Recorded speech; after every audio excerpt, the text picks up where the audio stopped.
اعوذ باللہ من الشیطان الرجیم بسم اللہ الرحمن الرحیم ورحمۃ اللہ وبرکاتہ الحمد للہ رب العالمین والصلاة والسلام على نبینا محمد وعلى آلہ واصحابہ ومن تبعهم بإحسان إلى يوم الدین. قال الله تعالى أعوذ بالله السميع العليم من الشيطان الرجيم من همزه ونفخه ونفثه يا أيها الذين آمنوا اتقوا الله وذروا ما بقي من الربا إن كنتم مؤمنين فإن لم تفعلوا فأذنوا بحرب من الله ورسوله. وقال تعالى أعوذ بالله من الشيطان الرجيم احل اللہ البیع وحرم الربا. حاضرین مسجد، ہم لوگ کتاب الکبائر کے حوالے سے کچھ باتیں کتاب و سنت کی روشنی میں سماعت کر رہے تھے ایک لمبے عرصے سے. بیچ میں رمضان سے تھوڑا پہلے اور اس کے بعد یہ ایک وقفہ ہوا اور ایک گیپ ہوا اور یہ سلسلہ رکا رہا. الحمدللہ دوبارہ پھر سے ری سٹارٹ ہو رہا ہے اور اس کے کئی دروس ہو چکے ہیں، جس میں سب سے پہلا اور سب سے خوفناک گناہ شرک کا ذکر ہو چکا ہے. اس کے بعد سحر یعنی جادو سے متعلق بھی 2 دروس ہو چکے ہیں. کسی انسان کی جان ناحق کوئی لے لے اور قتل جیسے گھناؤنے اور بدترین جرم کا ارتکاب کرے، اس کا بھی بیان ہمارے سامنے آ چکا ہے. اور آج کے اس درس میں جس کبیرہ گناہ کا ذکر ہوگا جو کہ انتہائی خوفناک اور برا ہے، اور کسی گناہ کے خوفناک ہونے کے لیے صرف اتنی سی بات کافی ہے کہ وہ گناہ کبیرہ گناہ ہے. کسی گناہ کے انتہائی ہلاکت خیز اور بدترین ہونے کے لیے اتنی ہی بات کافی ہے کہ وہ کبیرہ گناہوں کی کیٹیگری اور اس لسٹ میں آ رہا ہے. آج جس کبیرہ گناہ کا ذکر ہوگا وہ ہے سود خوری. کیونکہ رسول اللہ صلی اللہ علیہ وسلم نے اپنی حدیث میں جو کہ صحیحین میں موجود ہے اجتنبوا السبع الموبقات، اس کے اندر یہ 7 ہلاکت خیز گناہوں کے اندر ترتیب میں اور اس آرڈر میں یہی ہے آج سود خوری. لہذا ہم بھی رسول اللہ صلی اللہ علیہ وسلم کی اس حدیث میں مذکور ترتیب کا لحاظ کرتے ہوئے آگے بڑھ رہے ہیں. یہ سود خوری بھی آج کل بہت کامن اور عام ہے. یہ بہت کامن اور عام ہے آج کل، اور وہ کس حد تک کامن ہے اور ہماری زندگی سے کیسے جڑ گیا ہے کہ ہم اپنے آپ کو اس سے الگ ہی نہیں کر پا رہے ہیں، یا جس سیریسنس طریقے سے ہمیں اس پر سوچنا چاہیے اور اپنے آپ کو بچانا چاہیے اس پر ہم فکر مند ہی نہیں ہو پا رہے ہیں. جبکہ یہ چیز ہماری دنیا اور آخرت دونوں جہان کو برباد کرتی ہے. یمحق اللہ الربا ویربی الصدقات. اللہ عز و جل کہتے ہیں کہ اللہ سود کو مٹاتے ہیں اور صدقات و خیرات کو بڑھاتے ہیں. سود کو اللہ مٹاتے ہیں، صدقات و خیرات کو بڑھاتے ہیں. سود میں انٹرسٹ میں جو پیسے آتے ہیں بظاہر لگتا ہے کہ پیسہ آ رہا ہے اور انکمنگ ہو رہی ہے، یا ہمیں ایک پروفٹ کی شکل میں وہ چیز مل رہی ہے، جبکہ اس کو پروفٹ کا نام وہ لفظ استعمال ہی نہیں کیا جا سکتا ہے. جو چیز حرام ہے، ناجائز ہے، غلاظت اور گندگی ہے، ہم اس کو یہ لفظ دے ہی نہیں سکتے، لیکن دنیا وہی نام دیتی ہے. اس لیے سمجھنے کے لیے میں نے یہ لفظ استعمال کیا ہے، ورنہ اس لفظ کا استعمال اس کے لیے میں خود ناجائز اور حرام سمجھتا ہوں. اس میں بظاہر یہ دکھائی دیتا ہے کہ پیسے آ رہے ہیں یا آپ کو منافع حاصل ہو رہا ہے، اور اللہ یہ کہتے ہیں کہ وہ جس کو آپ منافع سمجھ رہے ہیں وہ آپ کے لیے بربادی کا سامان ہو رہا ہے اور اس کو ہم مٹا رہے ہیں. تو جب اللہ نے یہ بات کہی کہ وہ سود کو مٹاتا ہے تو سود کا جو آخری انجام ہے وہ مٹنا اور برباد ہونا اور تباہ ہونا ہی ہے۔ جو بھی چیزیں سود کی کیٹیگری میں آتی ہیں یا ربا کی لسٹ میں آتی ہے، ان کا انجام بہرحال مٹنا ہی ہے، اور اس کا آخری جو رزلٹ ہے وہ بربادی ہی ہے، دنیا میں بھی اور آخرت میں تو ہے ہی۔ اللہ کہتے ہیں کہ وہ صدقات و خیرات کو بڑھاتے ہیں۔ ہم صدقات و خیرات دیتے ہیں تو بظاہر بالکل اور ہے ہی ایسا کہ ہم اپنے پیسوں کو نکالتے ہیں اور کسی مستحق اور ضرورت مند کو دیتے ہیں۔ پہلے والے میں لگتا تھا کہ پیسے آ رہے ہیں، اس دوسری شکل میں ہے کہ پیسے جا رہے ہیں، لیکن پہلے والی شکل کو اللہ نے کہا کہ وہ تمہارے لیے بربادی کا سامان لے کر آ رہا ہے، اور جو بچے ہوئے ہیں وہ ان کو بھی لے کر ڈوبے گا، اور وہ گندگی یا وہ ناپاکی باقی چیزوں کو بھی ناپاک کر دے گی۔ صدقات و خیرات میں کہ جس کو ہم دیتے ہیں، اپنے ہاتھوں سے خرچ کرتے ہیں، اللہ کہتے ہیں وہ اس کو مٹاتے ہیں، اللہ کہتے ہیں کہ وہ اس کو بڑھاتے ہیں اور اس کے اندر اضافہ کرتے ہیں۔ وَيُرْبِي الصَّدَقَاتِ وَمَا تُنْفِقُوا مِنْ خَيْرٍ يَعْلَمْهُ اللَّهُ، اور اللہ عز و جل نے جو کچھ بھی ہم نے خرچ کیا ہے اس کا وعدہ کیا ہے اس نے کہ وہ فوراً اس کا بدلہ دیتے ہیں۔ اس سے آپ کے بچے ہوئے مال میں کہ جس میں سے آپ نے نکال کر اللہ کے راستے میں خرچ کیا ہے، اللہ اس کو کئی گنا بڑھا دیتے ہیں۔ بڑھنے کی کئی شکل ہو سکتی ہے۔ بڑھنے کی شکل ہو سکتی ہے کہ اللہ عز و جل آپ کے صدقات و خیرات کی برکت سے جو چیزیں آپ کے لیے جو آپ کے منافع اور آپ کے خیر کے لیے جو رکاوٹیں ہیں وہ رکاوٹیں دور ہوتی ہیں، اور پھر اس کے بعد آپ کے لیے آنے کا جو فلو ہے وہ سہل اور آسان ہو جاتا ہے اس صدقہ و خیرات کی برکت سے۔ یا پیسہ اتنا ہی ہے تو اللہ رب العالمین اس میں اتنی برکت ڈال دیتے ہیں کہ وہ ڈھیر سارے پیسوں پر یہ مختصر سی رقم بھاری ہو جاتی ہے، اور اس سے زیادہ خیر اور برکت اس کے اندر ہوتی ہے، دنیاوی لحاظ سے ہے، اور اخروی لحاظ سے جو ہے وہ تو اپنی جگہ ہے۔ اور وہ رسول اللہ صلی اللہ علیہ وسلم کی ایک حدیث اس کو اچھی طرح سمجھا دے رہی ہے کہ جس بندے نے اللہ کے راستے میں سچے دل سے اور سچی نیت سے ایک کھجور بھی خرچ کیا ہوگا، ایک کھجور، 1 کلو کی بات نہیں ہو رہی ہے، صرف 1 پیس کی بات ہو رہی ہے، ایک کھجور بھی جس نے سچی نیت سے اللہ کے راستے میں صدقہ کیا ہوگا، قیامت کے دن اللہ رب العالمین اس کے ایک کھجور کے صدقہ کیے ہوئے کے ثواب کو اللہ مسلسل بڑھاتے رہیں گے اور اس میں اضافہ کرتے رہیں گے، یہاں تک کہ اللہ قیامت کے دن کہیں گے کہ وہ جو پہاڑ ہے نیکیوں کا، پہاڑ، ڈھیر نہیں، خزانہ نہیں، پہاڑ کہ جس کی بلندی، جس کی دوری اور جس کی لمبائی کا اندازہ مشکل ہے، اللہ کہیں گے کہ وہ نیکیوں کا پہاڑ جو تم دیکھ رہے ہو تمہارے دنیا میں کیے ہوئے وہی ایک کھجور صدقے کا بدلہ ہے۔ تو اللہ عز و جل صدقات و خیرات کو بڑھاتے اور سود کو مٹاتے۔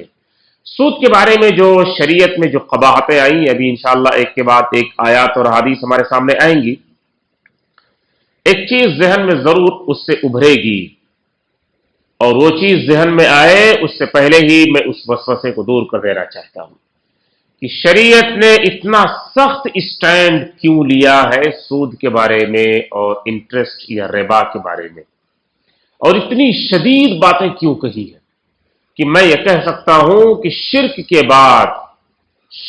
بعد سب سے زیادہ سخت، سب سے زیادہ مشکل اور سب سے زیادہ خطرناک الفاظ جو دھمکی آمیز الفاظ ہیں، اگر کسی گناہ کے لیے شریعت نے استعمال کیا ہے تو وہ سود ہے۔ شرک کے بعد اتنے سخت اور شدید الفاظ کسی اور گناہ کے لیے نہیں استعمال کیے گئے ہیں شرک کے علاوہ۔ اس کی وجہ کیوں ہے اور اس کی وجہ کیا ہے؟ معاملہ یہ ہے کہ شریعت یہ چاہتی ہے کہ انسانیت کو، ہمدردی کو اس دنیا میں فروغ دیا جائے اور اس کو عام کیا جائے اور اس کو رائج کیا جائے، ایک دوسرے کے دکھ سکھ میں ہم سہارا بنیں، تعاون علی البر والتقوی، نیکی اور خیر کے کام میں ہم ایک دوسرے کا سپورٹ کریں، اور اس کو کہ انسانیت کو یا ہیومینٹی کو یا ان چیزوں کو پروموٹ کیا جائے، شریعت یہی چاہتی ہے۔ یہاں تک کہ بعض احادیث آپ کو ایسی ملیں گی کہ اس میں یہاں تک اشارہ موجود ہے کہ آپ کی چیزیں جو آپ کے استعمال سے زیادہ ہو رہی ہیں، آپ کے پاس اتنا ہے کہ اب اس کے استعمال کی آپ کو ضرورت باقی نہیں رہی، رسول اللہ صلی اللہ علیہ وسلم نے یہاں تک کہا ہے کہ آپ اس کو اپنے بھائیوں کو دے دیجئے، آپ اپنی یہ چیزیں ان کو دے دیجئے کہ جو اس کے ضرورت مند ہیں۔ اس قدر عام کرنے کے لیے کہا گیا ہے تاکہ حرص و ہوس دنیا کی اور مال کی بیجا ہمارے دل میں رہنے نہ پائے۔ ہم اس دنیا میں اللہ کی نعمتوں کے سہارے، اس کے فضل اور اس کی بخشش اور انعام کے سہارے خوشحال زندگی کریں، اور دوسروں کو بھی اپنے ہاتھوں سے ہم بہت کچھ دے کر انہیں بھی اچھی زندگی کی طرف اور خیر کی طرف انہیں بھی لانے کی کوشش کریں۔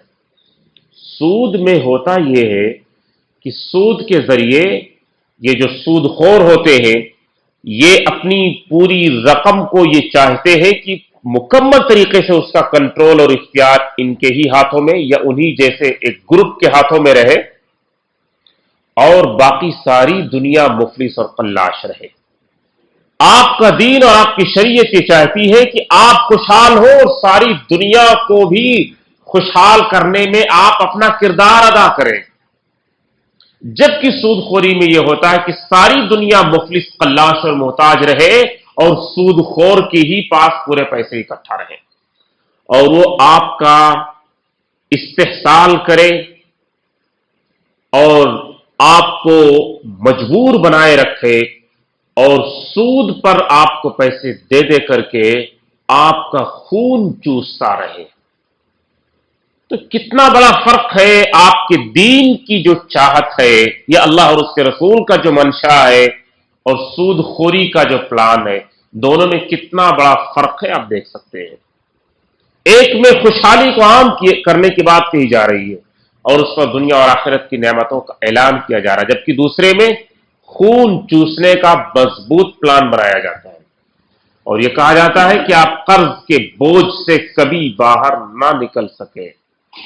قرآن کریم کی آیت، یا ایھا الذین آمنوا اتقوا اللہ وذروا ما بقی من الربا ان کنتم مؤمنین، اے ایمان والو اللہ سے ڈرو، اللہ سے ڈرو، تقوی اور پرہیزگاری اختیار کرو، وذروا ما بقی من الربا ان کنتم مؤمنین، اور اگر تمہارا ایمان سچا ہے تو جو چیزیں سودی چیزوں میں سے یا اس کی رقم میں سے بچی ہے سب چھوڑ کے ختم کرو اور سب سے اپنے آپ کو علیحدہ کر لو، اور یہ اعلان کر دو کہ ہماری جتنی اصل رقم تھی وہ ہمیں مل گئی، اب اس کے علاوہ جو کچھ ہمارا اس سے پہلے انوالومنٹ تھا اب قطعاً ہم اس کی طرف پلٹ کر نہیں دیکھ سکتے اور 1 روپیہ بھی سود کا نہیں لے سکتے، کہ جس طرح رسول اللہ صلی اللہ علیہ وسلم نے آخری اعلان بھی فرمایا، اس سے پہلے ہی اس کی حرمت اتر چکی، اس کی شدت اتر چکی، اس کے حرام ہونے کو واضح کیا گیا، لیکن حجۃ الوداع کے موقع پر رسول اللہ صلی اللہ علیہ وسلم نے پھر اس کا اعلان کیا اور یہ کہا کہ یہ چیزیں میں اپنے پیروں تلے رود کر کے اس کا اعلان کرتا ہوں۔ اور رسول اللہ صلی اللہ علیہ وسلم کے چچا عباس ابن عبد المطلب، عباس رضی اللہ عنہ زمانے جاہلیت میں اسی کاروبار میں انوالو تھے، سود پر پیسے دیتے تھے۔ اسلام میں آنے کے بعد رسول اللہ صلی اللہ علیہ وسلم نے یہ بات کہی کہ میں اس کے مٹانے کا اور اس کے خاتمے کا اعلان کرتا ہوں، اور میں اس بات کا بھی اعلان کرتا ہوں کہ میرے چچا عباس کو دینے کے لیے سود کی رقم کے طور پر اگر کسی کے اوپر کچھ قرض ہے اور باقی ہے تو اس کے خاتمے کا میں اعلان کرتا ہوں کہ اب اس کو واپس نہیں لوٹانا ہے، ان کی اصل رقم ہی دینی ہے، 1 پیسہ بھی سود کا واپس اور ایکسٹرا نہیں دینا ہے۔ برائی کے خاتمے کے لیے یا کسی بھی گناہ کے خاتمے کے لیے رسول اللہ صلی اللہ علیہ وسلم کے اوپر اترنے والی شریعت اور آپ کی تعلیمات اور آپ کی سنت مطہرہ یہی بتلاتی ہے کہ اس کا آغاز اپنی ذات سے اور اپنے گھر سے کیا جائے، اس کی شروعات اپنے گھر سے کی جائے، نیکی اور خیر کی کوشش سب سے پہلے اپنی ذات سے اور اپنے گھر سے کی جائے، پھر سوسائٹی اور سماج میں بھی اس کو لانے کی کوشش کی جائے، جس طرح کہ رسول اللہ صلی اللہ علیہ وسلم نے یہ اعلان کیا۔ فَإِن لَّمْ تَفْعَلُوا فَأْذَنُوا بِحَرْبٍ مِّنَ اللَّهِ وَرَسُولِهِ، اللہ عز و جل نے فرمایا کہ اگر تم نہیں مانو گے، اگر تم سود خوری سے باز نہیں آتے ہو، تو پھر اللہ کے خلاف اعلان جنگ ہے، اور اللہ تمہارے خلاف اعلان جنگ کرتے ہیں، اور اللہ ہی نہیں، رسول اللہ صلی اللہ علیہ وسلم کا بھی اعلان جنگ ہے تمہارے خلاف۔ یعنی ہم اس کو سادہ الفاظ میں یا ڈائریکٹ الفاظ میں اگر کہنا چاہیں تو یہ کہہ سکتے ہیں کہ سود خوری اللہ اور اس کے رسول کے خلاف جنگ کا اعلان ہے۔ اتنی سخت اور شدید بات شرک کے بعد کسی اور گناہ کے لیے نہیں کہی گئی ہے، یہ سود خوری کے لیے کہا گیا۔ اس کی وجہ یہی ہے کہ اس میں انسانوں کا خون بری طرح سے چوسا جاتا ہے، اور انسان کو بری طرح سے مجبور کیا جاتا ہے۔ اور ہم یہ تو اپنی آنکھوں سے دیکھتے ہیں کہ گھر بنانے کے لیے سود پر پیسے لیتے، ہوم لون، گھر بنانے کے لیے ہوم لون، اور بڑے اٹریکٹیو طریقے سے دیا جاتا ہے، اور دل کشادہ کر کے کبھی جو اپنے آپ کو دھوکہ دے کر، اور کبھی اپنے نفس کو دھوکہ دے کر لیا جاتا ہے، اور کبھی کھلے عام اور کبھی چوری چھپے لیا جاتا ہے، اور یہ بہت عام ہے، یہ بہت عام ہے۔ اور اس کے لیے جو اسکیمیں دکھائی جاتی ہیں وہ تو بہت اٹریکٹیو دکھائی دیتی ہے کہ ایسا لگتا ہے کہ اب تو آپ کا پورا بھلا اور پورے کے پورے آپ ایک نہیں کئی گھر کے مالک ہو جائیں گے، آپ ہوم لون پر ہاتھ ڈال دیں۔ اور بہت سارے کیسز میں اور واقعات میں دیکھا جاتا ہے کہ ایک گھر بنانے کے لیے بندہ سود پر پیسے لیتا ہے، اور اس کے بعد نتیجہ یہ نکلتا ہے کہ جو پیسے اس کے اپنے تھے وہ بھی گئے اور گھر بھی گیا۔ وہ تو ایک دھوکہ ہے، آپ کو گھر دے دیا گیا، آپ پیسے اس کو بھر رہے ہیں، وہ گھر آپ کا کہاں ہوا ہے؟ جب تک کہ آپ اس نحوست سے باہر نہ آ جائے تب تک گھر آپ کا کہاں ہوگا؟ لیکن بہرحال یہ دھوکہ دیا جاتا ہے، اور ہم سود خوروں کے ہاتھوں اسی طرح کے دھوکہ کھاتے رہتے ہیں۔ اور ہم دھوکہ بھی کیوں کھاتے ہیں؟ ایمان اور علم کی کمزوری کے نتیجے میں دھوکہ کھاتے ہیں۔ آپ نہیں چاہتے ہیں کہ آپ کی آخرت پر آنچ نہ آنے پائے، آپ یہ چاہتے ہیں کہ آپ بھی دنیا داروں کی نظروں میں یہ بتا سکیں کہ یہ بہترین سا فلیٹ ہمارا ہے اور ہم اس کے اونر ہیں، ایک بڑا سا عالی شان گھر اور یہ بنگلو ہمارا ہے، ہم اس کے اونر ہیں۔ یہ بتانے کے لیے اور اپنی شان اور اپنا اسٹیٹس دکھانے کے لیے آپ اس حرام کام میں انوالو ہوتے ہیں اور ہاتھ ڈالتے ہیں۔ احل اللہ البیع وحرم الربا، اللہ کہتے ہیں کہ اللہ نے جس چیز کو جائز اور حلال قرار دیا ہے وہ کاروبار ہے، وہ تجارت ہے جو جائز اصولوں پر چلتا ہو، جو جائز چیزوں کے روشنی میں وہ کاروبار آگے کیا جا رہا ہو، وہ تجارت کی جا رہی ہو، اللہ نے اس کو حلال کیا ہے۔ سود کو اللہ نے حرام قرار دیا ہے، وہ حرم الربا۔ اور تجارت اور سود میں آپ کو ایک بہت بڑا بنیادی فرق دکھائی دے گا۔ سود میں یہ ہوتا ہے کہ اس میں نقصان کا کوئی خطرہ نہیں ہے، آپ کو ایک اسپیسیفک ایک مقررہ رقم دی گئی، فکسڈ اماؤنٹ دیا گیا، اور اس کے اوپر آپ سے طلب کیا جا رہا ہے، وہ اماؤنٹ ویسے کہ ویسے ہے، اس سے ایکسٹرا جو پرسنٹ فکس کیا گیا وہ پرسنٹ آپ سے لیا جا رہا ہے، وہ اصل رقم تو ویسے ہی باقی ہے۔ جبکہ کاروبار میں آپ دیکھیں گے کہ آپ نے جو رقم لگائی ہے اس پر کتنا پروفٹ آئے گا یا منافع آئے گا اس کو کچھ پتہ نہیں ہے، اور کبھی کبھار آپ کی وہ اصل رقم بھی واپس آئے گی، اس کی بھی کوئی گارنٹی نہیں، یعنی نفع اور نقصان دونوں کا خطرہ برقرار اور موجود ہے۔ جبکہ سود کے اندر نقصان کا کوئی شائبہ نہیں ہے، آپ کو صرف ایکسٹرا دے رہا ہے، اور آپ کو وہ اوپر کا حصہ دے رہا ہے جو سود ہے، جو انٹرسٹ ہے، جو ربا ہے۔ اور ربا کی تعریف یا اس کے لٹرل میننگ ہی ہوتا ہے کہ کوئی چیز اضافہ کر کے لیا جائے، کوئی چیز بڑھا کر وصول کی جائے، یہی ہے سود۔ رسول اللہ صلی اللہ علیہ وسلم فجر کی نماز کے بعد عموماً آپ کا یہ طریقہ تھا کہ فجر کی نماز کے بعد آپ صحابہ کی طرف رخ کر کے بیٹھا کرتے تھے۔ عام نمازوں میں بھی آپ نماز سے فارغ ہو کر کے صحابہ کی طرف ہی چہرہ کر کے، امام کو مصلیوں کی طرف ہی رخ کر کے بیٹھنا چاہیے سلام پھیرنے کے بعد، یہی ہے۔ دائیں طرف یا بائیں طرف رخ کر کے بیٹھنا یہ نہیں صحیح ہے. رسول اللہ صلی اللہ علیہ وسلم کی سنت یہی ہے، آپ ایسے ہی کرتے تھے. اور فجر کے بعد، فجر کی نماز کے بعد عموماً رسول اللہ صلی اللہ علیہ وسلم ایک اور کام کرتے تھے. آپ صحابہ سے پوچھتے تھے کہ آج کی رات کسی نے کوئی خواب دیکھا ہے؟ اگر کسی صحابی کا کوئی خواب ہوتا تو آپ اس کی تعبیر بیان کرتے تھے. کبھی کبھار ایسا ہوتا کہ کسی صحابی کا کوئی خواب نہیں ہوتا، خود رسول اللہ صلی اللہ علیہ وسلم کوئی خواب دیکھے رہتے تو آپ اپنا خواب بیان کرتے اور خود آپ اس کی تعبیر بھی بیان کرتے تھے. اور انبیاء کا خواب کیا ہوتا ہے؟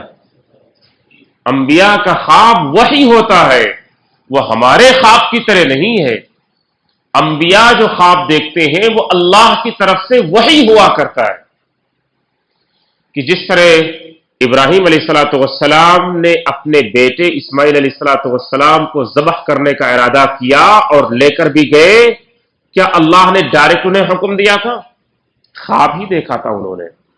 انی ارا فی المنام، قرآن نے اس کو نوٹ کیا، انی ارا فی المنام. انہوں نے یہ کہا کہ میرے بیٹے میں نے یہ خواب دیکھا ہے، اور اس خواب کی بنا پر انہوں نے یہ پورا فیصلہ کیا. تو انبیاء کا خواب اللہ کی طرف سے وحی کی ایک قسم اور اس کی ایک شکل ہے.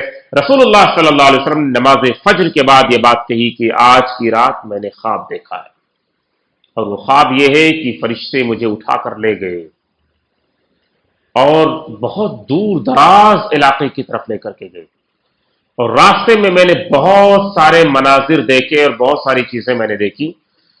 اس میں نے ایک چیز دیکھی کہ ایک دریا ہے کہ جس کا پانی خون کی طرح سرخ ہے، بلکہ اس دریا کا پانی خون ہی نظر آتا ہے.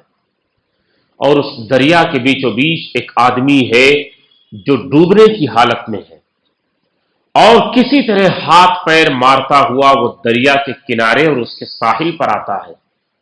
یہ رسول اللہ صلی اللہ علیہ وسلم فرماتے ہیں کہ یہ خواب میں نے دیکھا اسے، کہ جب وہ کسی طرح ہاتھ پیر مارتے ہوئے بچنے کے لیے اس ساحل کی طرف آتا ہے تو اس دریا کے ساحل اور اس کے کنارے پر ایک آدمی اپنے ہاتھ میں پتھر لیے ہوئے کھڑا ہے. وہ آدمی کسی طرح بھاگتا ہوا، ہاتھ پیر مارتا ہوا اور اپنی جان بچانے کے لیے جب کنارے پہنچتا ہے تو ساحل پر ہاتھوں میں پتھر لیا ہوا وہ شخص اس کے چہرے پر دے مارتا ہے. اور وہ آدمی جو اس ساحل پر پہنچنے کی کوشش کرتا ہے اور کسی طرح بچنے کی کوشش کرتا ہے، اس کا منہ کھل جاتا ہے اور یہ پتھر سے اس کے منہ میں ہی مارتا ہے کہ جس سے اس کے منہ کے اندر وہ پتھر داخل ہو جاتا ہے، اور واپس وہ پلٹتا ہے. یہ چوٹ کھانے کے بعد، یہ درد سہنے کے بعد وہ واپس دریا کے بیچوں بیچ اور اس کے درمیان میں واپس پلٹ جاتا ہے. پھر آتا ہے، پھر یہی حرکت ہوتی ہے اس کے ساتھ، یہی سزا ہوتی ہے اس کے ساتھ. واپس پلٹتا ہے، پھر واپس ساحل کی طرف آتا ہے اور ساحل پر کھڑا موجود شخص پھر واپس اس کے منہ میں پتھر مارتا ہے اور دے مارتا ہے، یہاں تک کہ واپس پلٹتا ہے. نبی صلی اللہ علیہ وسلم نے فرمایا کہ یہ دردناک اور خوفناک چیز میں نے دیکھی. میں نے فرشتوں سے پوچھا کہ یہ کیا ہے؟ یہ کون سا شخص ہے کہ جس کو اس قدر تکلیف اور سزا اور عذاب کے اندر داخل کر دیا گیا ہے؟ یہ کون شخص ہے اور اسے کون سے جرم کی اور گناہ کی سزا دی جا رہی ہے؟ فرشتوں نے بتلایا یہ سود خور آدمی ہے. یہ سود خور آدمی ہے کہ جس کو اس کی سود خوری کی سزا دی جا رہی ہے. اب اگر کوئی شخص کہے اور کسی کے ذہن میں یہ سوال آتا ہو کہ سود خوری یعنی جو شخص سود لے رہا ہے یہ تو اس کی سزا ہوئی، جو سود دے رہا ہے، سود دینے والا بھی اتنا ہی بڑا مجرم ہے کہ جتنا بڑا مجرم سود لینے والا ہے. آپ سود لے رہے ہیں تب نہ سود دینے والا آپ کو سود دے رہا ہے، تو اس کو پروموٹ کرنے میں اور اس انتہائی بدترین چیز کو عام کرنے میں آپ بھی تو سپورٹ کر رہے ہیں، آپ بھی تو کسٹمر بن کر کے اس کا حصہ بن رہے ہیں. اور گناہ میں دونوں ایکول ہیں اور برابر ہے. یہ الفاظ میرے نہیں ہیں، یہ الفاظ رسول اللہ صلی اللہ علیہ وسلم کے ہیں.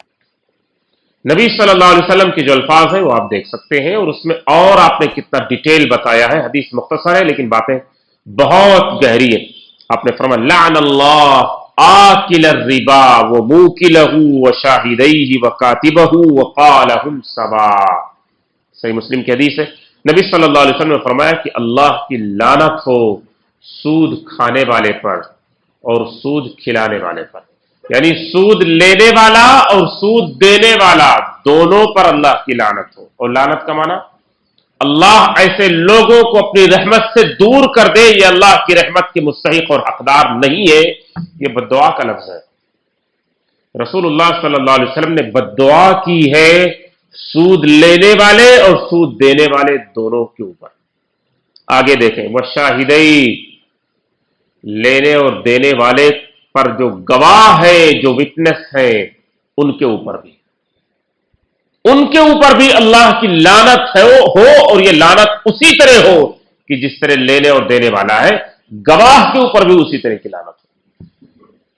اور اس کے بعد وہ کاتبہ، اس کو لکھنے والا، اس کا انچارج یا اس کا کلرک جو بھی ہو اور جس بھی پوسٹ پر ہو، اس کا یہ جو کام ہے ریکارڈ کرنے والا یا کمپیوٹر آپریٹر، جو بھی اس کو اس پرپس، خاص اس پرپس کے لیے جس کو رکھا گیا ہے، وہ آج کے لیٹسٹ زمانے کے حساب سے کہا جائے، اس کے اوپر بھی لعنت ہے۔ پھر آخر میں آپ نے کہا وقالہم سوا، اور یہ سب کے سب گناہ میں برابر ہے، یہ سب کے سب اس لعنت میں، اس نحوست میں، اس بربادی میں سب کے سب برابر ہے۔ ایسا نہیں ہے کہ کوئی کم اور کوئی زیادہ ہے۔ تو کسی بھی طرح سے اس معاملے میں کوآپریٹ کرنا کبیرہ گناہ کے اندر اپنے آپ کو ڈالنا ہے، اور لعنت کے اور نحوست کے اندر اپنے آپ کو داخل کرنا ہے۔ ایک اور حدیث سے آپ اندازہ کر سکتے ہیں کہ زنا، اس کا ذکر آئے گا، زنا، بدکاری خود اپنے آپ میں کبیرہ گناہ ہے۔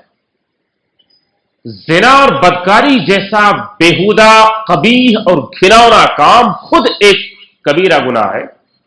اگر یہ زنا کوئی شخص کسی اپنے محرم رشتہ دار کے ساتھ کرے، محرم رشتہ دار کے ساتھ کرے، تو یہ زنا اور بھی زیادہ بدترین، اور اس کا جرم اور بھی زیادہ، اور اس کا عمل اور بھی زیادہ قبیح اور گھناؤنا ہو جائے گا۔ اگر کوئی شخص محرم رشتہ داروں میں جو سب سے اوپر ہے، کہ جس کے ہاتھ کو چوما جانا چاہیے، کہ جس کی پیشانی پر بوسہ دیا جانا چاہیے، کہ جس کے پیروں کے نیچے جنت ہونے کی بات رسول اللہ صلی اللہ علیہ وسلم نے فرمائی ہے، ہماری ماں، اگر یہ گناہ یہ زنا کوئی شخص اپنی ماں کے ساتھ کرے تو اس کا عمل اب اور کتنا زیادہ خوفناک ہوگا۔ رسول اللہ صلی اللہ علیہ وسلم نے اس کو ایسے ہی سمجھایا ہے۔ آپ نے فرمایا الربا 73 بابا، ربا یا سود کے 73 دروازے ہیں، 73 73 بابا ایسرها ان ينكح الرجل امه، ان 73 دروازوں میں، ان 73 درجوں میں سب ایک درجہ جو سب سے آسان درجہ ہے، یعنی گناہ میں جو سب سے ہلکا ہے، وہ یہی ہے کہ آدمی اپنی ماں کے ساتھ زنا کرے۔ تو جو شدید ہے وہ کتنا ہوگا اور کہاں تک جائے گا؟ اب اس سے ہم سوچ سکتے ہیں کہ آج جس کام کو ہم نے بڑا سہل بنا لیا ہے، ہماری بیٹی کی منگنی ہے، وہ شادی ہے، اس کے لیے دوڑے گئے اور زیور، بیوی کا زیور گروی دیا اور کچھ پیسے بینکر سے یا مہاجن سے لیے اور چلے آئے کہ ہم بھی سماج میں رہتے ہیں، ہم ایسا نہیں کریں گے تو یہ ہو جائے گا اور وہ ہو جائے گا۔ یعنی اتنے شدید اور خوفناک گناہ کو کرنے کے لیے کتنا آسان ہے آج امت کے افراد کے لیے یا اس امت کے لوگوں کے لیے، کتنا آسان ہے۔ دنیا کو دکھانے کے لیے آپ یہ گناہ کیے، اللہ کی پناہ وہ شادی بھی بے برکت ہوگی، اور آپ نے جو کیا وہ تو اللہ کے یہاں آپ کو اس کا جو جواب دینا پڑے گا وہ اپنی جگہ ہے۔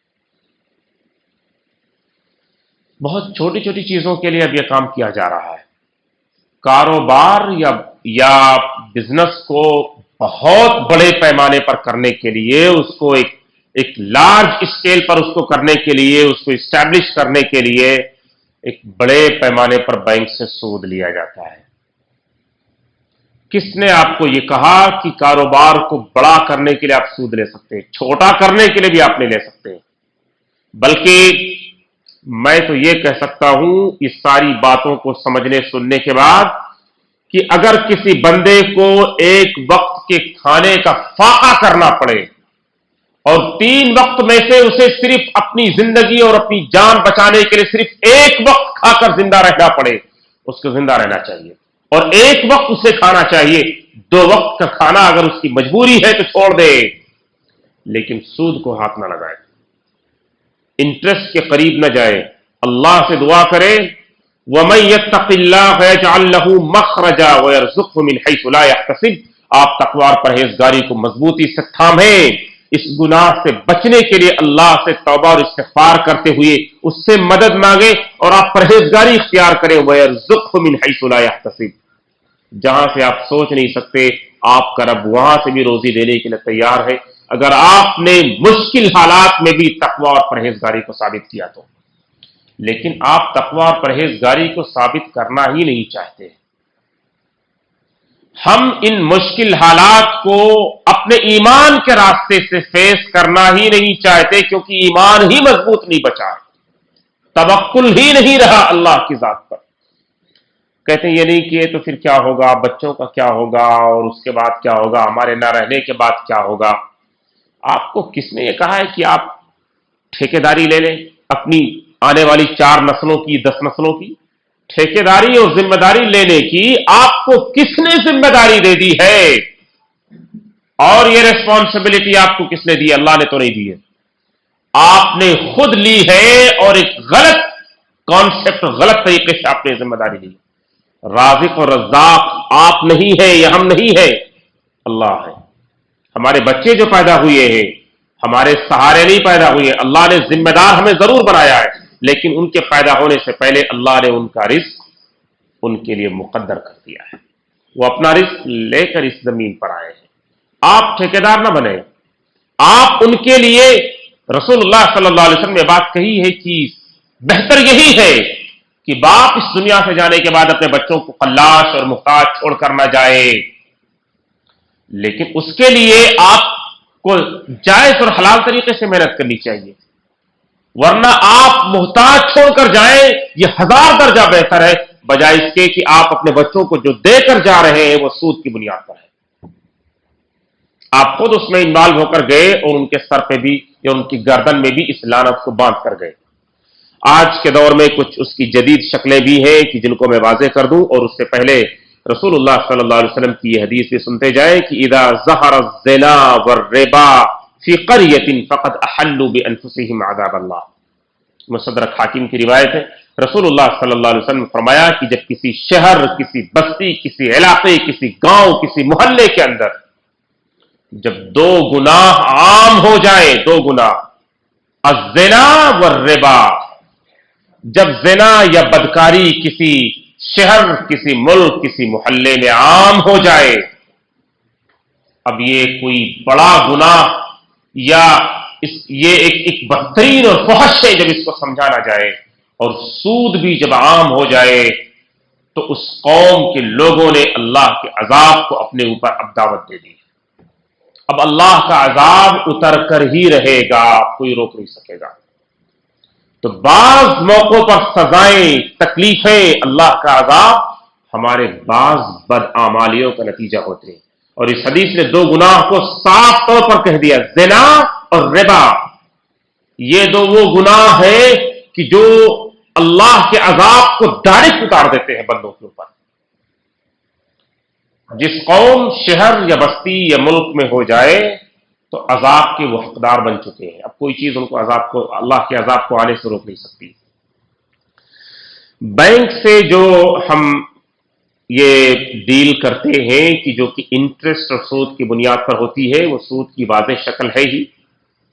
بینکرز یا مہاجنوں سے جو ہم گروی کے نام پر اپنی بیوی بچوں کے زیورات دے کر آتے ہیں، اور پھر کبھی کبھار وہ زیورات کو بھی چھوڑا نہیں پاتے، کیونکہ لا تأکل الربا اضعافا مضاعفہ، جو اللہ نے کہا کہ یہ گناہ در گناہ لے کر کھاتے ہیں، کئی گناہ، اصل سے کئی گناہ، آپ اسی کو بھرتے رہیں گے اور اصل ویسے کہ ویسے رہ جائے، زیور بھی ہاتھ سے جاتا ہے۔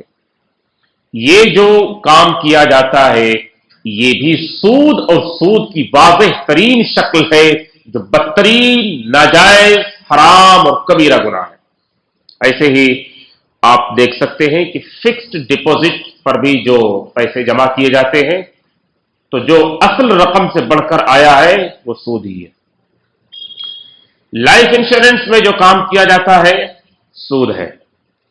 چٹ فنڈ کے نام پر بھی ہوتا ہے، اور اس کے بعد اس میں جو بولی ہوتی ہے کہ آپ نے اگر 1,00,000 روپیہ دیا ہے یا آپ نے دینے کے لیے جو کمٹ کیا ہے، کوئی آئے گا تو کہے گا کہ ہم 1,00,000 کے بدلے 90,000 ہی لینے کے لیے تیار ہیں، دوسرا 80,000 اور 70، تو جو کم سے کم رہے گا اس کو دے دیا جاتا ہے، اور جو باقی رہتا ہے وہ دیگر شیئر ہولڈرز کے درمیان تقسیم کر دیا جاتا ہے، اس کو شیئر ہولڈرز کا نام دیا جاتا ہے، جبکہ وہ حرام خور لوگ ہیں، وہ حرام خور لوگ ہیں، اور جو بھی پیسے ان کے درمیان بانٹا جا رہا ہے وہ حرام کا اور سود کا پیسہ ہے۔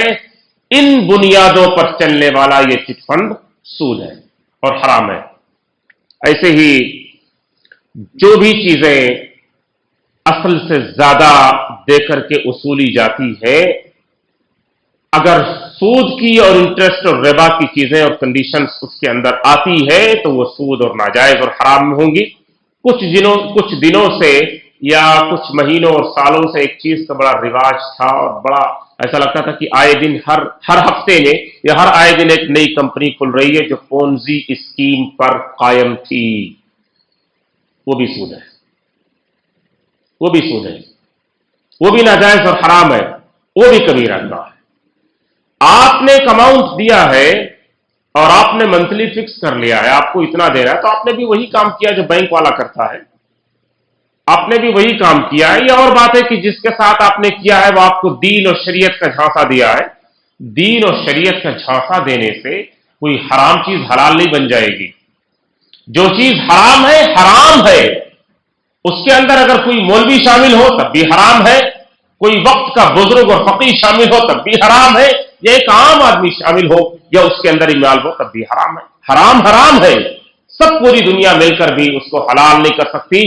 حلال اور حرام کا اختیار اللہ اور اس کے رسول کے پاس ہے، اور اس کا اصل اختیار اللہ کے پاس ہی ہے۔ رسول اللہ صلی اللہ علیہ وسلم نے بھی بعض چیزوں کو حلال یا حرام جو قرار دیا وہ اللہ کی طرف سے وحی کی بنیاد پر دیا ہے۔ اللہ نے رسول اللہ صلی اللہ علیہ وسلم کو بتلایا ہے، آپ یہ امت کو کہیں، آپ یہ ان کے سامنے واضح کریں، آپ یہ ان کو تعلیم دیں کہ یہ چیز حلال ہے اور یہ چیز حرام ہے۔ لہذا سود اور ربا کے معاملے میں ہمیں بہت محتاط رہنا چاہیے، اور ہر چیز پر اچھی طرح سے غور کرنا چاہیے کہ کہیں یہ اس کے اندر تو نہیں آتا ہے۔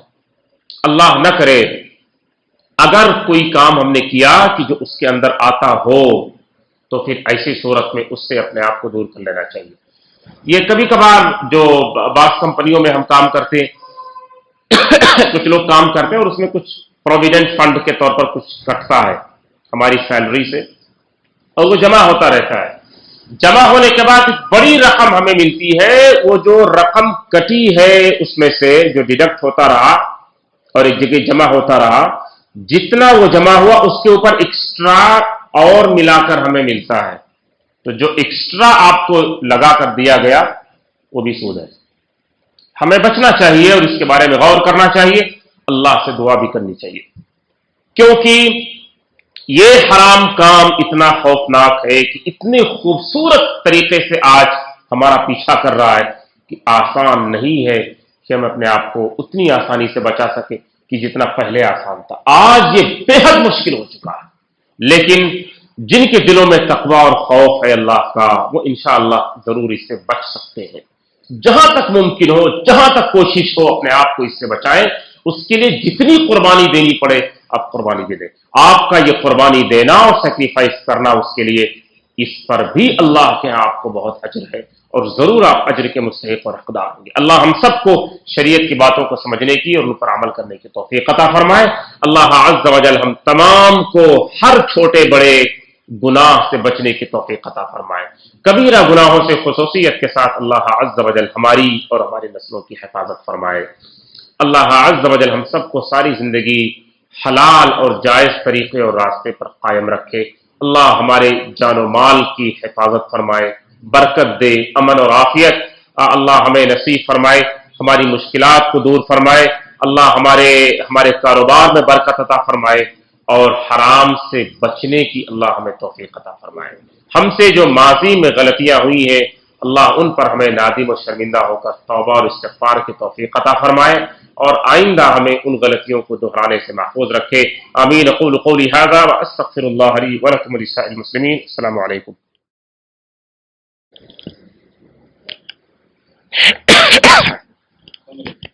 السلام.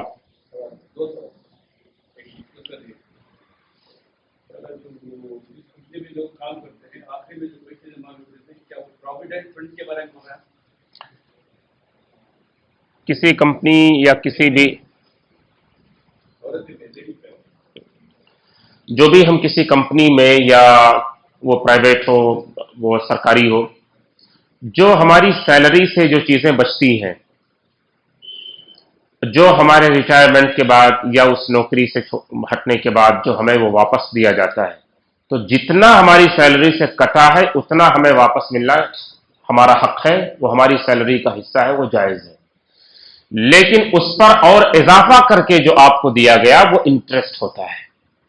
مثال کے طور پر ایک 5% آپ کی سیلری سے کٹ ہوتا جا رہا ہو اور ایک 10 لاکھ روپے ہوئے جو کہ آپ کی اصل رقم ہوئی کٹ کر کے, لیکن آپ کو اس پر 20 لاکھ مل رہے ہیں تو جو 10 لاکھ ایکسٹرا ہے وہ سود ہے.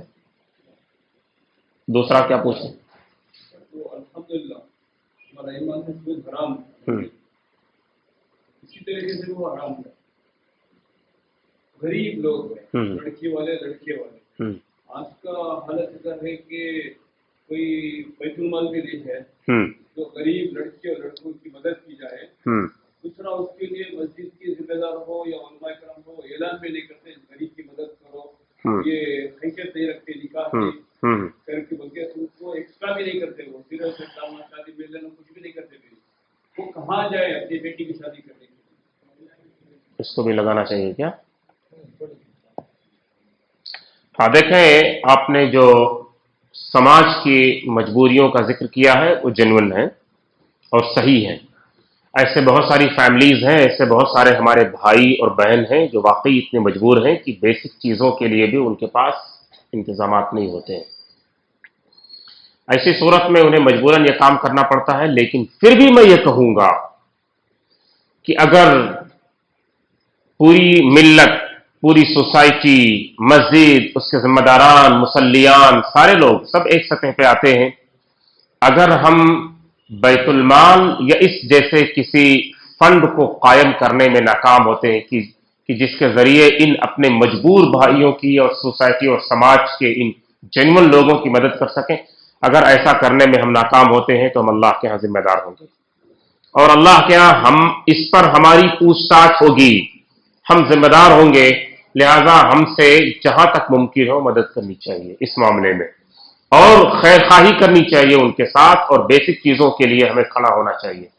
یہ دیکھا جاتا ہے کہ بعض دفعہ ہم ایسی جگہوں پر کہ جو اسراف ہے, جو ناجائز اور حرام ہے, بڑی بڑی رقمیں خرچ کر دیتے ہیں, لیکن جہاں ضروری ہے جو آپ کے لیے صدقے کا ثواب جہاں پر 1 سے کئی گنا 10 سے لے کر 700 گنا تک آپ کو ثواب ملنے والا ہے, اس کے لیے ہم 100, 200, 1000, 2000 کے لیے یعنی اس سے آگے ہی نہیں بڑھ پاتے, اور کبھی کبھار اس کے لیے بھی ہمارا دل تیار نہیں ہو پاتا ہے. تو یہ ہماری اخلاق اور ایمان کی کمزوری کا نتیجہ ہے جو ہماری طرف سے ہو رہا ہے. لیکن اگر ہم ایسا کرنے میں ناکام ہو رہے ہیں تو کیا ان مجبور لوگوں کے لیے جائز ہو جائے گا کہ وہ سود پر پیسے لیں؟ نہیں, ان کے لیے پھر بھی جائز نہیں ہوگا. ہاں, ہم نے ان کی خبرگیری نہیں کی اور ان کی ضروریات کو پورا نہیں کیا, ہم اللہ کے ہاں ذمہ دار ہوں گے اور اللہ کے ہاں سب پوچھ تاچھ ہوگی. لیکن ان کو چاہیے کہ وہ بھی رسول اللہ صلی اللہ علیہ وسلم کے زمانے میں بہت ساری ایسی شادیاں ہوئی ہیں کہ ان شادیوں کے احوال ہمیں معلوم ہے اور وہ مثالیں حدیث سے ہم جانتے ہیں, سیرت کی کتابوں سے ہمیں پتا ہے کہ کس قدر ایسی بھی شادیاں ہوئی ہیں کہ سونے اور چاندی کی انگوٹھی نہیں, لوہے کی انگوٹھی, خاتم من حدید, التمس ولو خاتم من حدید. نبی نے کہا کہ کچھ بھی نہیں ہے تو لوہے کی ہی, گولڈ اور سلور چھوڑ دیں, لوہے کی ہی کوئی انگوٹھی ہو وہی لے آؤ. تو مجبوری کی حالت میں بھی شادیاں اس زمانے میں کی گئی ہیں, آج بھی کی جا سکتی ہیں. ہم نے جو غلطی کی ہے ہمیں اللہ کے یہاں جواب دہ ہونا پڑے گا. آپ اگر اس کی ہماری اس غلطی کی وجہ سے آپ اگر ایک غلطی کرنے جا رہے ہیں تو آپ کو بھی اللہ کے ہاں جواب دہ ہونا پڑے گا. میں نے کہا جو دیندار لڑکی والے ہوتے ہیں، دیندار لڑکے ہوتے ہیں، سود بھی نہیں لیتے. اگر وہ مسجدوں میں بھی اعلان نہیں کرتے ان کی مدد کو، مالداروں سے رابطہ کر کے ان کو بھی مدد کرو تو یہ بھی نہیں ہوتے. اور یہ بیچارہ کہاں جائے، سود بھی نہیں لیتا، کہاں جائے؟ کیا وہ خودکشی کر لے یا بیٹی کو ایسا ہی چھوڑ دے؟ اس کو چاہیے ایسی مجبوری کی حالت میں کہ ایسا مجبور باپ کہ سماج اور سوسائٹی اس کی مدد کے لیے تیار نہیں ہے، ذمہ داران اور ریسپانسبل لوگ اس کی مدد کے لیے آگے نہیں آتے ہیں اور وہ خود بھی حد سے زیادہ مجبور ہے، میں اس کو کہوں گا امن یجیب المضطر اذا دعاہ ویکشف السوء. اللہ رب العالمین کی طرف وہ رجوع کرے اور اللہ عز و جل کی طرف وہ سجدہ ریز ہو جائے، حالت سجدہ میں وہ اللہ کو پکارے اور اس سے دعا کرے. اللہ ہی ہے کہ جس کی ذات سے ہم کبھی مایوس نہیں ہو سکتے اور ہمیں کبھی مایوس نہیں ہونا چاہیے. وہ کفر ہے اس کی ذات سے مایوس ہونا. اللہ کی کو ہم مسبب الاسباب کہتے ہیں اور مانتے ہیں، اور وہ ہے مسبب الاسباب. جب دنیا کے سارے دروازے بند ہوتے ہیں اور یہ لگ رہا ہے اور یہ دکھائی دیتا ہے کہ اب ہمارے لیے کوئی دروازہ اور کوئی راستہ نہیں بچا ہے، جب ہم اس مسبب الاسباب سے مانگتے ہیں اور اس کے دروازے کو کھٹکھٹاتے ہیں تو وہ ہمارے لیے دنیا کے بہترین دروازے کو کھول دیتا ہے. اسے اللہ کی طرف رجوع کرنا چاہیے اور اللہ سے اس مشکل گھڑی میں مدد مانگنی چاہیے. اللہ ضرور بہترین شکل میں اس کے لیے راستہ اور دروازہ کھول دیں گے انشاءاللہ. اسے اس مشکل گھڑی میں اپنے ایمان اور اپنے توحید کو بہتر، مضبوط اور پختہ کرنا چاہیے.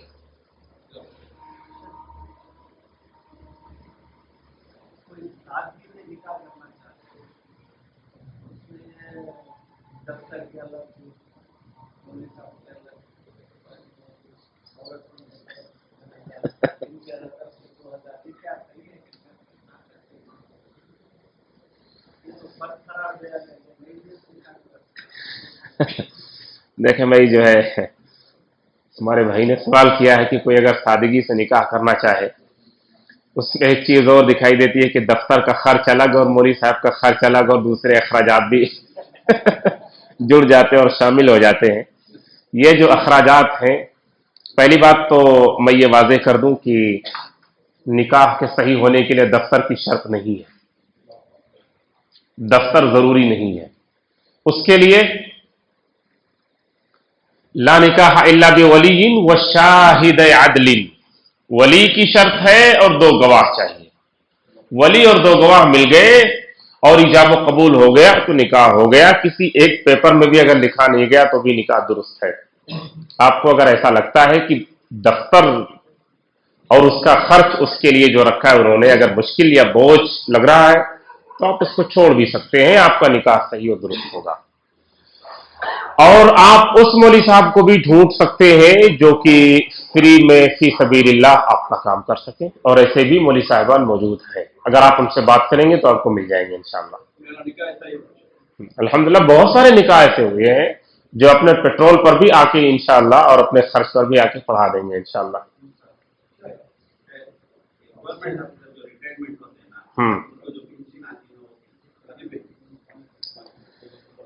گورنمنٹ نے ہماری ریٹائرمنٹ پر پہلے سے ہی ہماری جاب کے ساتھ ہی اس نے ہمارے لیے اگر یہ ایز اے فیسلٹی اس نے رکھا کہ آپ نے اپنی زندگی کا 60 سالوں تک اپنی ایج کے آپ نے ان کے لیے سروس دی ہے، تو آپ کے ریٹائرمنٹ کے بعد وہ آپ کی جب کہ آپ کے پاس انکم جو ہے سورس آف انکم بند ہوتا ہے تو بھی وہ آپ کے لیے وہ ذریعہ بنا کر دیتے ہیں.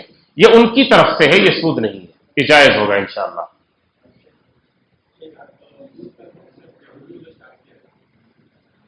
اس کی پوری جڑیں یہود سے ہی ملتی ہیں، پہلے بھی آج بھی.